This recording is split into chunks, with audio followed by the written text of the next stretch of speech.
Smartphones have been getting more and more powerful these days, and gaming smartphones are a thing. And one of the brands who's been doing it the longest has been Asus with their ROG series, and now they recently launched the ROG Phone 5. I'm sure you've seen a lot of videos, a lot of performance tests on how this phone runs with regards to games, Android games that is.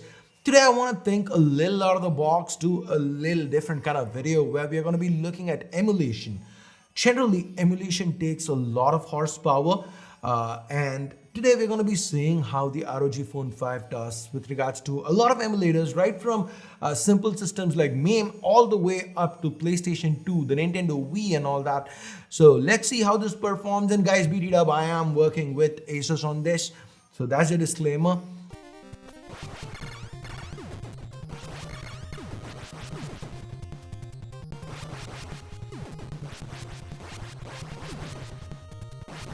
Add the footage that I shot, and I'm adding this commentary. So I kind of feel like, the NES, yes, it's a very simple system to emulate, but it's still one of the best experiences, right? Retro gaming, it is where it's at. And hey, that's Contra. Let's now jump into Genesis. Again, Contra, but then this time for Genesis.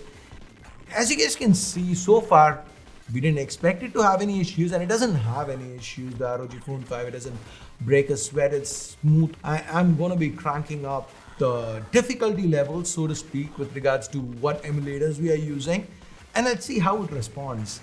So as of now, Genesis, awesome.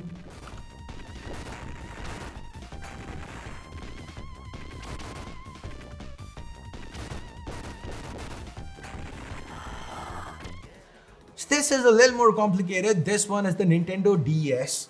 So as you can see, the DS has two screens. So I'm kind of using it in a weird way. I've got it on the GameSir X2 controller, but I'm plugging it into the USB Type-C port to the side so that I can still get a vertical orientation.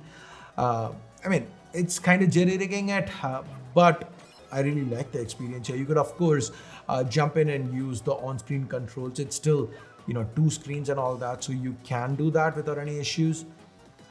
So Mario Kart, let's now move on from that to a more complicated console, again with dual screens, the Nintendo 3DS. Now, the 3DS is one of my favorite consoles ever. I actually have a couple of 3DS. Okay, I have one 3DS left. I have a 3DS XL back home, and I've spent a lot of time playing this game right here, as well as Pokemon. So this is an excellent console, and from a graphic performance as well, it looks really, really nice. And as you can see, the ROG Phone 5 has no issues hitting a very smooth and stable 60 FPS. One thing worth noting is that with dual screen game systems being emulated, you can have both screens on screen or swap between screens. That's totally up to you. So the gaming performance is extremely smooth, and Super Mario World is one of the best games for the system.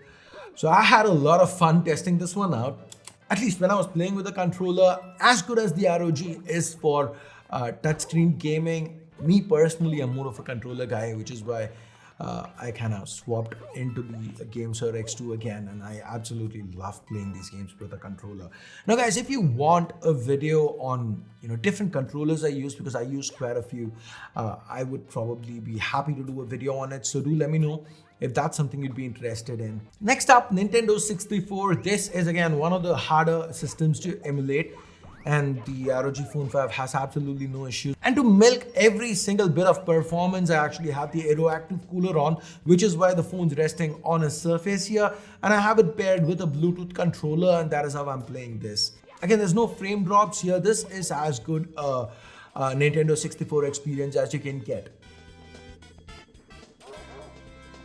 This here is Super Nintendo. I should have probably put this somewhere earlier in the video because, hey, SNES is not as hard to emulate as, say, the Nintendo 64.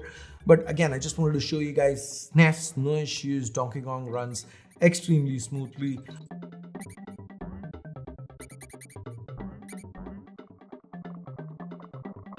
Now, this is a much more difficult to emulate system. This is probably one of the most difficult systems to emulate on a smartphone, the GameCube. This is Legend of Zelda on it, and as you guys can see, it's crisp, it runs really smoothly.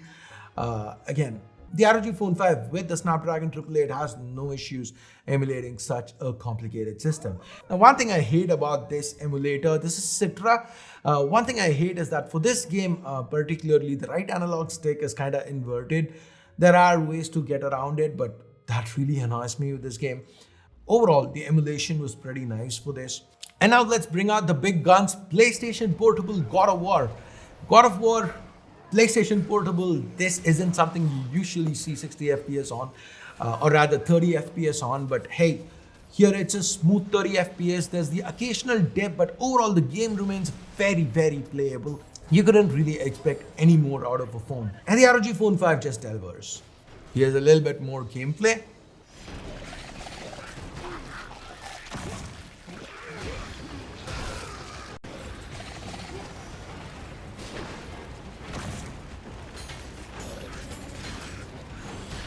Now, before we jump into the Wii and the PS2, both of which are insanely hard with regards to emulation, here's something that is graphically good but not as difficult to emulate. This is the Dreamcast Crazy Taxi 2, one of my favorite games ever. Crazy Taxi is something, when I was a kid, my parents wouldn't buy me a console. So this is something I'd spend hours waiting for at, malls and stuff to get my hands on and play a little bit of. So a lot of memories here for me. This is a very fun little game, and Dreamcast, absolutely no issues. And now we get to the Nintendo Wii Super Mario 3D World. As you can see, it runs flawlessly, 60 FPS, super smooth. If there's anything there is an annoyance with this, it's gonna be the controls, because this is the Nintendo Wii is aimed more at motion controls, right? You've got the Wiimote and the nunchuck. So emulating it, mapping those controls is gonna be a little bit of a chore with certain games, but overall the performance, super smooth.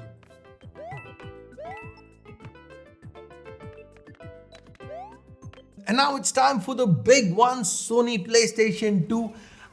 This is the Daemon PS2, a very crappy emulator. PS2 it doesn't run well on Android in general. It's very, very hard to find good support for PS2. And over here, it's not running super smooth. But God of War 2, as you can see, it's very, very playable. It shows 60 FPS, but then I don't think it's really running at a stable 60 FPS. But from a gaming perspective, as you guys can see, it's very, very playable. Especially when you connect it to a controller, the experience here, I really loved it.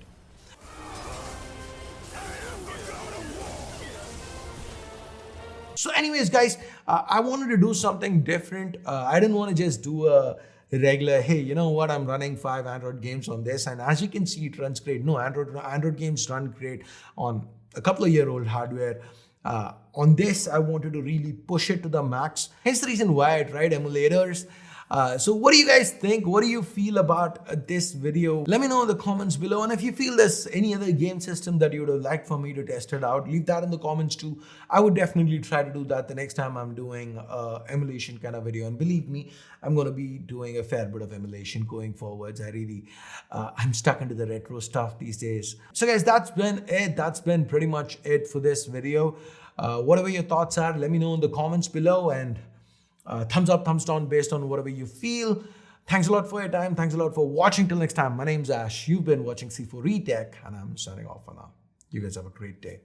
Bye-bye.